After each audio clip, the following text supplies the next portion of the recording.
That snowstorm blanketed western Massachusetts overnight. 22 News reporter Claire Overton is live in the weather tracker in Springfield with a live look at the road conditions.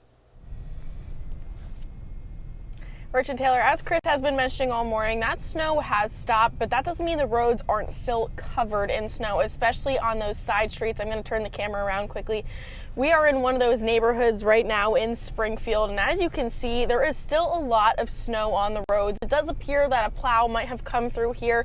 That is not the same case for all of the neighborhoods, however. Some of them have not been touched yet, which makes it a little bit more tricky when you're driving on those roads. So everybody, AAA is especially encouraging drivers, if you're going to be out today, if it's necessary for you to be on the roads this morning, just make sure you're using extra caution. That is their biggest tip, especially as snow has not really been cleared off of many roads yet. They're saying if it's necessary to go out, you're just going to want to use extra caution. But if you need to go out, they want you to drive slowly. The roads can be slippery as snow causes less traction on the roads, and therefore you may slide if you're going down a hill, if you're stopping at a stop sign, even if you are turning onto a street that may not be as plowed as normal. As you can see on the camera on the right side of your screen right now, that is snow that has not been touched yet, which is a little dangerous when you're driving on those roads because it's easy to turn. Earlier this morning, we turned onto one side street in a neighborhood and we slid just a little. And if you're going to be sliding and starting to skid,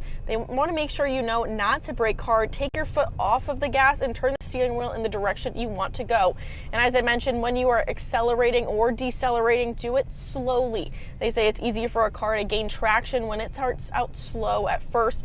And also at stop signs, stop lights, you're going to want to apply pressure through a longer period of time. And even if you're on the highway, they say leave extra room between you and the car in front of you. When you're leaving your house this morning, if you're going to be on the roads, you're going to want to make sure you clear off all the snow off of your car, especially off of the top of your car. And when I did that this morning, there was a little layer of ice on all the windows and the windshield, so you want to make sure you get your ice scraper out. If you have the ability to safely warm up your car, I know the police have been saying there have been some break-ins, some cars stolen, so that is only if you have the ability to do that safely. You can warm up your car, turn on those heated windshield heaters to make sure it clears off everything, and especially if you're going to be outside in the snow, if your children are going to be playing in the snow, because this morning it was packing snow, which is good for snowmen, it's good for snowball fights.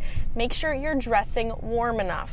Working for you live in the Storm Tracker in Springfield, Claire Overton, 22 News.